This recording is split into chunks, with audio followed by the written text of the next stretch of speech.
Hey guys, thank you so much for joining in. Guys, SEO playlist के इस video में हम लोग बात करेंगे अबाउट कंटेंट ऑप्टिमाइजेशन, वो भी दो पॉइंट ऑफ व्यू से, आपकी ग्रामर पॉइंट ऑफ व्यू से और कॉपीड कंटेंट के पॉइंट ऑफ व्यू से। ये हमारी एक एसईओ की पूरी प्लेलिस्ट चल रही है। इस वीडियो से पहले भी हमने काफ़ी सारी वीडियोस एसईओ पर बनाई हुई है, तो अगर आप डायरेक्टली ये वीडियो फर्स्ट टाइम देख रहे हैं तो इससे पहले की वीडियोस को भी आप जाकर देखिएगा इस वीडियो के बाद, सो दैट आपको एसईओ के बारे में प्रॉपर नॉलेज मिले, वो भी बेसिक से। और इसके अलावा हमारे चैनल पर गूगल एड्स और फेसबुक एड्स की सीरीज भी अवेलेबल है, जिनको भी आप चेकआउट कर सकते हैं। तो गाइस देखिए, यहां पर हम कंटेंट ऑप्टिमाइजेशन के बारे में बात कर चुके हैं लास्ट वीडियो में, वो है कीवर्ड डेंसिटी के पॉइंट ऑफ व्यू से। अगर आपको नहीं पता है कि कीवर्ड डेंसिटी क्या होती है या उसके बारे में सीखना चाहते हैं तो उस वीडियो को आप आई बटन पर क्लिक करके देख सकते हैं, क्योंकि ये वीडियो ऑलरेडी हमने कवर कर ली है लास्ट सेशन में। अब यहां पर सेकंड बात कर रहे हैं हम ग्रामर एंड कॉपीड कंटेंट। देखिए, जब भी आप एसईओ करेंगे तो आपको दो चीजों का ध्यान बहुत इंपॉर्टेंटली रखना है। पहला, जो भी आपका कंटेंट आप डाल रहे हैं पेज पर, चाहे वो 500 वर्ड का है, 1000 वर्ड का है, 1500 वर्ड का है, कैसा भी कंटेंट है, पहली चीज वो कंटेंट आपका एरर फ्री होना चाहिए, यानी उसमें कोई भी ग्रामेटिकल मिस्टेक नहीं होनी चाहिए। ऐसा मैं क्यों बोल रहा हूं, क्योंकि आप यूजुअली देखेंगे कि जब भी आप गूगल पर कुछ सर्च करते हैं, लेट्स सपोज मैंने कुछ सर्च किया और मैं जानबूझकर स्पेलिंग मिस्टेक करता हूं, तो मैं बोलता हूं कि what is digital marketing, but marketing की जगह मैं मार्केटिंग या कुछ और वर्ड लिख देता हूं। तो गूगल देखिए इसको ऑटो करेक्ट करता है कि these are the results for what is digital marketing instead of आपने जो सर्च किया। मतलब गूगल इस बात को समझता है कि आप क्या सर्च करना चाह रहे थे। अगर आपने स्पेलिंग मिस्टेक कर भी दी है तो वो करेक्ट स्पेलिंग करके आपको रिजल्ट दिखा देता है। तो अब आप यहाँ पर क्लिक करेंगे तो ऑफकोर्स रिजल्ट वही हैं। तो यानी ग्रामर का या ग्रामेटिकल मिस्टेक्स का गूगल का एल्गोरिथम या किसी भी सर्च इंजन की एल्गोरिथम बहुत ध्यान रखती है। तो आपको मेक श्योर ये करना है कि कोई भी ग्रामेटिकल एरर, चाहे वो स्पेलिंग मिस्टेक हो, सेंटेंस में ग्रामर वाइज मिस्टेक हो, या फिर आप बोल सकते हैं कि किसी भी टाइप की एरर हो, स्पेलिंग पॉइंट ऑफ व्यू से, ग्रामर पॉइंट ऑफ व्यू से, वो नहीं होनी चाहिए। वो उसको अवॉइड कीजिए, क्योंकि अगर ऐसा कंटेंट आप गूगल पर डालेंगे, अपनी वेबसाइट पर डालेंगे, जिसमें ग्रामर का मिस्टेक है, ग्रामेटिकली मिस्टेक है, स्पेलिंग मिस्टेक है, तो वो यूजर के पॉइंट ऑफ व्यू से तो अच्छा नहीं लगेगा। प्लस गूगल का क्राउलर भी उसको उतना ज़्यादा वेटेज नहीं देगा और ये कंज्यूम करेगा कि ये बहुत ही पुअर क्वालिटी का कंटेंट है। ऑल तो हो सकता है कि आपका कंटेंट बहुत ज़्यादा वाव हो, शानदार हो, बट आपने लिखते टाइम जो ग्रामेटिकल मिस्टेक्स की हैं उनकी वजह से आपके कंटेंट की जो क्वालिटी है वो डिक्रीज हो जाती है।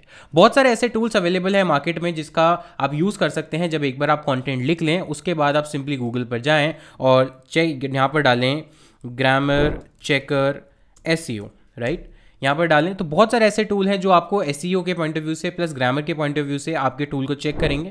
तो यहाँ पर फ्री ग्रामर चेकर, यहाँ पर इसको ओपन करके देख सकते हैं, और भी बहुत सारे टूल है जो इनको आप यूज़ कर सकते हैं। तो एग्जांपल के लिए हम कुछ वेबसाइट्स को एक बार चेक करते हैं कि क्या उन पर डाला हुआ जो कंटेंट है, क्या वो grammar grammar point of view से बिल्कुल एब्सोल्युटली करेक्ट है, कोई एरर तो नहीं है उसके अंदर। तो यहाँ पर हम सर्च करते हैं, let's say online MBA course, ऐसा कुछ हम लोग सर्च करते हैं, और जितने भी वेबसाइट्स हमारे पास आएंगी उसमें से जो भी फर्स्ट एसईओ की वेबसाइट होगी उसको हम ओपन करते हैं। तो यहाँ पर फॉर एग्जांपल ये वेबसाइट हमारे पास आई है, वेब पेज, और इसका जो कंटेंट है इसको हम देखते हैं कि क्या है ग्रामर प्रूफ है या नहीं। तो इसको हम कॉपी कर लेते हैं डायरेक्ट यहाँ से। दो तरीके से आप ग्रामर चेक कर सकते हैं, या तो उस वेब पेज का लिंक डाल सकते हैं या कंटेंट कॉपी करके डाल सकते हैं। तो अलग अलग टूल्स में आपको अलग अलग चीज़ें मिलेंगी। जैसे यहाँ पर आप देखेंगे, यहाँ पर आपको मिलेगा कि पेस्ट योर टेक्स्ट। अगर मुझे टेक्स्ट नहीं डालना है तो क्या मैं लिंक से कर सकता हूँ? यहाँ पर लिंक का ऑप्शन एज सच नहीं है। एक सेकेंड देख लेते हैं, ये शायद अटैचमेंट का ऑप्शन है। हाँ, अटैचमेंट का ऑप्शन है, लिंक का ऑप्शन इसके अंदर नहीं है, तो यहाँ से कॉपी पेस्ट करके डालना पड़ेगा। और अगर मैं किसी दूसरे टूल को देखता हूँ जो कि मुझे लिंक के थ्रू दे सकता है क्या, तो मैं यहाँ पर अगेन मुझे यहाँ पर भी कंटेंट डालना पड़ेगा। तो एक काम करते हैं, कोई भी एक सैम्पल कंटेंट उठा लेते हैं यहाँ से। पूरा पेज का कंटेंट 1 by 1 चेक करने में तो काफ़ी टाइम लगेगा, बट हम कोई भी एक पैराग्राफ उठा लेते हैं और यहाँ से ये पैराग्राफ उठा के कॉपी करते हैं और यहाँ पर आ जाते हैं ग्रामर चेक में, और पुराना कंटेंट यहाँ से हटाकर पेस्ट करते हैं एंड देन क्लिक करते हैं चेक ग्रामर पे। जैसे हम क्लिक करेंगे तो जो भी ग्रामेटिकल मिस्टेक्स हैं, स्पेलिंग मिस्टेक है, एरर, वो ये टूल बता देगा। यहाँ पर देखिए इसका जो रिजल्ट है वो ये है कि ग्रामर मिस्टेक इसको 1 डिटेक्ट हुई है, स्पेलिंग मिस्टेक 0 है, रीडिंग टाइम 1 मिनट है, स्पीक टाइम 1 मिनट है।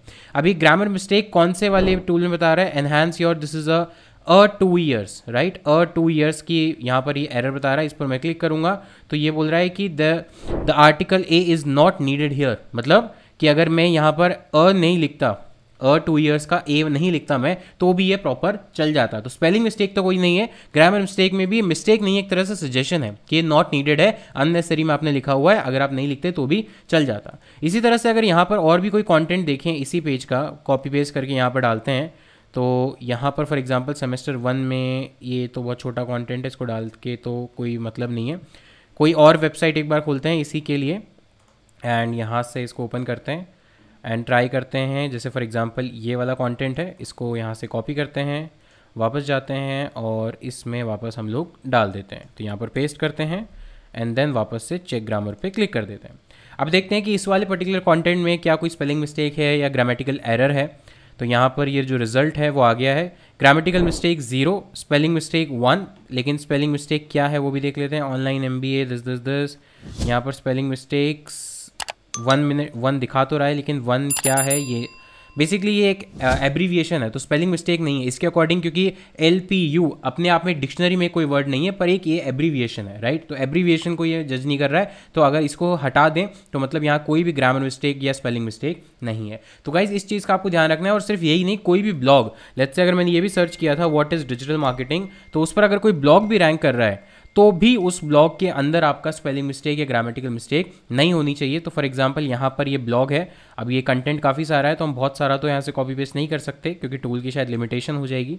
तो हम यहाँ से कॉपी करते हैं और वापस आते हैं और यहाँ पर डाल के देखते हैं कि क्या ये इस कंटेंट को जज कर पाता है। लास्ट एग्जाम्पल ले हम लोग इस चीज़ के लिए, ग्रामर के लिए। तो ग्रामर बहुत ज़रूरी है, कोई भी स्पेलिंग मिस्टेक, कोई भी ग्रामेटिकल मिस्टेक नहीं होनी चाहिए आपके केस में। देखिए यहाँ पर भी ग्रामर मिस्टेक 2 है, लेकिन अगेन यहाँ पर ग्रामर मिस्टेक 2 में क्या है वो देखते हैं। स्पेलिंग मिस्टेक तो कोई नहीं है, ग्रामर मिस्टेक क्या है। ग्रामर मिस्टेक में कोई रेड हाईलाइट किया हुआ है क्या इसने, रेड हाईलाइट देखते हैं यहाँ पर। रेड हाईलाइट कुछ अगर किया हुआ है, नहीं, रेड हाईलाइट तो कुछ नहीं किया हुआ है। और यहाँ पे माइट भी वही होगा कि कहीं पे आपके एडजेक्टिव्स का इशू होगा या कुछ एक्स्ट्रा होगा, क्योंकि एज सच कोई और ग्रामर मिस्टेक यहाँ पर नहीं है। This phrase is duplicated, you can probably should. तो बेसिकली यहाँ पर जो एरर दे रहा है ग्रामेटिकल मिस्टेक की, वो इतनी दे रहा है कि डिजिटल मार्केटिंग जो वर्ड है काफ़ी बार आ रहा है, राइट, और काफ़ी बार आ रहा है तो इसलिए डुप्लीकेट है। तो आप बार बार इसको यूज़ करने से बचें, but that is absolutely fine, क्योंकि हमारा कॉन्टेंट अगर वैसा है तो नॉट अ प्रॉब्लम, वो चल सकता है। तो टेक्निकली यहाँ पे ग्रामर मिस्टेक भी नहीं है और स्पेलिंग मिस्टेक भी नहीं है। तो यानी आपके कॉन्टेंट को भी आपको ध्यान रखना है कि कोई भी ग्रामेटिकल मिस्टेक नहीं होनी चाहिए। दूसरा है कॉपीड कंटेंट। देखिए कॉपीड कंटेंट तो अगर आप एसईओ कर रहे हैं ना, तो आप ये मान के चलिए कि अगर आपने किसी का भी कंटेंट किसी और वेबसाइट से आपने उठा लिया और as it is copy paste कर दिया, तो कभी भी आपका वेब पेज रैंक नहीं होगा, गूगल कभी भी उसको अप्रिशिएट नहीं करता है। कॉपीड कंटेंट हमेशा बचें, आपको हमेशा यूनिक या नॉन कॉपीड कंटेंट का यूज करना है। या तो आप खुद लिखें या किसी से लिखवाएं, कंटेंट राइटर हायर करें, कुछ भी करें, बट किसी का भी डायरेक्टली कॉपी करके पेस्ट नहीं करना है। कि रीजन क्या है कि मान लीजिए आपसे पहले जिस वेबसाइट ने ऑलरेडी कंटेंट लिखा हुआ है, यूनिक कंटेंट है, गूगल ने उसको क्राउल किया हुआ है, गूगल के डेटाबेस में अब वो है, और गूगल ने देखा हुआ है कि एबीसी वेबसाइट का ये कंटेंट है। अब आपने किया क्या, उस कंटेंट को कॉपी किया और पेस्ट कर दिया अपने वेबसाइट पर बिना किसी मॉडिफिकेशन या बिना किसी चेंजेस के। तो हुआ क्या, जैसे आपकी वेबसाइट गूगल के क्राउलर के पास गई या क्राउलर आपकी वेबसाइट पर आया, उसने देखा अरे ये कंटेंट तो ऑलरेडी एबीसी के पास है, तो मतलब एबीसी का कंटेंट इसने चुराया है यानी कॉपी किया है। तो इट मींस ये कॉपीड कंटेंट है और अब मैं इस कंटेंट को रैंक नहीं करूंगा क्योंकि ओरिजिनली किसका है, एबीसी वेबसाइट का है। तो इसीलिए आपको कॉपीड कंटेंट नहीं डालना है। और आप चेक कैसे करेंगे, जब भी आप अपना कंटेंट लिखेंगे उसके बाद आपको सिंपली गूगल पे जाके क्या लिखना है, आप सिंपली गूगल पे लिखेंगे, आप सिंपली गूगल पर जाएंगे, इसको बोलते हैं प्लेजराइज्ड कंटेंट, तो आप लिखेंगे प्लेजरिज्म चेकर, राइट, और यहाँ पे आप आगे फ्री भी लिख दें सो दैट आपको सारे फ्री टूल्स मिले। तो अगेन स्मॉल एसईओ टूल्स बहुत इंपॉर्टेंट है, ये काफ़ी ईजी टूल है और काफ़ी सारे टूल्स आपको इसमें मिल जाते हैं। तो देखते हैं कि क्या सेम एग्जांपल लेते हैं, क्या यहाँ का कंटेंट प्लेजराइज्ड है या फिर नहीं है। और यहाँ पर क्या ये हमें चेक बाय यूआरएल का एग्जांपल देता है, यस यूआरएल देता है। तो हम एक काम करते हैं, इस पूरे ब्लॉक को ही कॉपी कर लेते हैं और यहाँ पर डायरेक्टली हम कंटेंट डाल देते हैं, ठीक है, और चेक बाय यूआरएल पे क्लिक करते हैं। तो पूरे यूआरएल में, पूरे इस पेज में जितना भी कंटेंट है ये चेक करेगा कि क्या वो प्लेजराइज्ड है। देखिए अब इसकी लिमिट आ गई है 2500। तो एक काम करते हैं, अपन कोई छोटा कंटेंट डालते हैं, छोटा पेज डालते हैं, लेट्स से ये वाला डाल देते हैं, कॉपी, एंड वापस चेक बाय यूआरएल पर क्लिक करते हैं, इसको हटाते हैं, नया यूआरएल डालते हैं जिसमें कम कंटेंट है and check by URL. Let's see कि यहाँ पर 2500 से वर्ड, हाँ बिल्कुल कम है। अब ये चेक कर रहा है प्लेजराइज्ड कंटेंट मतलब पहले से गूगल पर या पहले से इंटरनेट पर अवेलेबल है और आपने डायरेक्टली कॉपी पेस्ट कर लिया, दैट इज कॉल्ड प्लेजराइज्ड कंटेंट या फिर कॉपीड कंटेंट। एक और टूल में हम ये डाल के देख लेते हैं सो दैट हमारे पास थोड़े से वेरिएशन हो। तो हम यहाँ पर URL में डाल देते हैं और एक्सक्लूड में भी हम सेम, देखिए एक्सक्लूड URL में हमने सेम URL क्यों डाला है, क्योंकि अगर हम सेम से ही कंपेयर करेंगे तो हो सकता है कि सेम कंटेंट को सेम ही वेबसाइट से कंपेयर कर दे तो वहाँ भी प्लेजराइज दिखा देगा, तो इसलिए आपको एक्सक्लूड सेम URL करना है एंड देन चेक प्लेजरिज्म पर हम क्लिक करते हैं। तो दो टूल्स हमने रन कर दिए साइड बाय साइड और दोनों में देखते हैं कि प्लेजराइज कंटेंट का क्या रेशियो निकल के आता है। ये भी यहाँ पर 1000 वर्ड्स है तो छोड़ते हैं इसको, यहाँ पर ये डिटेक्ट कर रहा है 33%। एक बार इस प्रोसेस को कंप्लीट होने देते हैं। ओके तो यहाँ पर देखिए हमारे पास रिजल्ट आ गया है। अब रिजल्ट में दिखा रहा है 82% plagiarise content and 18% unique content. But अब प्लेजराइज कंटेंट कहाँ से आया है, देखिए ये दिखा रहा है कि 8%, 11%, 5 कहाँ से कॉपी हुआ है। तो फॉर एग्जांपल 11% प्लेजराइज्ड है, पर कहाँ से आया है। अब इसने क्या किया कि इस पर्टिकुलर वेबसाइट ने क्या किया कि अपने ऑल द पेजेस, जितने भी पेजेस थे MBA कोर्सेज के या किसी और कोर्सेज के, सब पे सेम कंटेंट डाल दिया, सब पे सेम कंटेंट डाल दिया। तो हुआ क्या, जब इस टूल ने ये चेक किया कि क्या इस URL के अलावा, इस पर्टिकुलर वेब पेज के अलावा ये कंटेंट कहीं और भी डाला हुआ है, तो सेम ही वेबसाइट के बाकी वेब पेजेस पे भी ये कंटेंट मिल गया। तो एक तरह से उनको हम हटा सकते हैं क्योंकि उनके ऊपर कैनोनिकल टैग लग जाएगा। तो देखिए बाकी सब में कहाँ से हुआ है, यहाँ पर देखिए 5%, 41 वर्ड, सिमिलर वर्ड यहाँ से कॉपी हुए हैं।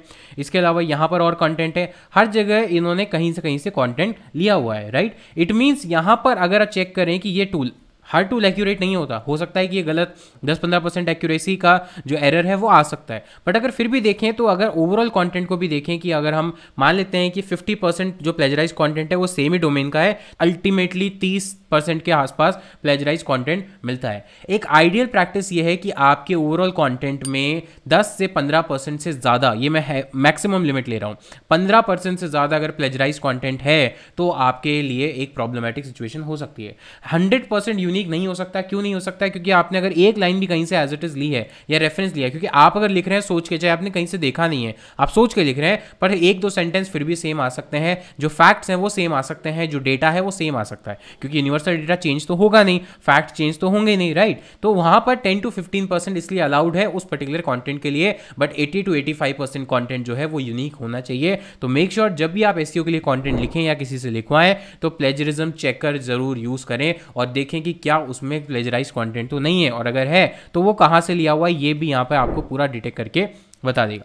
तो कंटेंट ऑप्टिमाइजेशन के पॉइंट ऑफ व्यू से दो इंपॉर्टेंट चीजें हमने इस वीडियो में डिस्कस की। फर्स्ट, ग्रामर प्रूफ होना चाहिए, यानी कोई भी स्पेलिंग मिस्टेक, ग्रामर मिस्टेक नहीं होनी चाहिए। और सेकंड, आपका कंटेंट प्लेजराइज या फिर कॉपीड कंटेंट नहीं होना चाहिए, 10-15% से ज्यादा अलाउड नहीं है। अगर आप इन दो चीजों का ध्यान रखते हैं तो डेफिनेटली आपका जो कंटेंट है वो क्वालिटी कंटेंट होगा। अब सिर्फ बात आएगी कि यूजर उसको पसंद करता है या यूजर को पसंद आता है या फिर नहीं। इट मीन्स वो यूजर फ्रेंडली है या नहीं। ऐसा तो नहीं है कि आपने बहुत ज्यादा हाई लेवल की इंग्लिश डाल दी और आपका जो ऑडियंस है वो समझ ही नहीं पा रहा है, राइट। तो आपको अपने ऑडियंस को ध्यान में रख के अपना कंटेंट बनाना पड़ता है। तो user friendly content is the last option which you need to make sure कि वो होना चाहिए, क्योंकि अगर ग्रामर फ्री भी है, प्लेजराइज भी नहीं है, पर यूजर फ्रेंडली नहीं है तो कोई मतलब नहीं है, क्योंकि यूजर को पसंद ही नहीं आएगा तो सही वेबसाइट पर बिना रुके वापस चला जाएगा क्योंकि उसे कंटेंट समझ ही नहीं आया। तो ये कुछ चीजें हैं जिनका आपको ध्यान रखना जरूरी है while writing your content for SEO. तो गाइस इस वीडियो के लिए इतना ही, मिलता हूं आपसे नेक्स्ट वीडियो में, तब तक के लिए take care, thank you so much, have a nice day.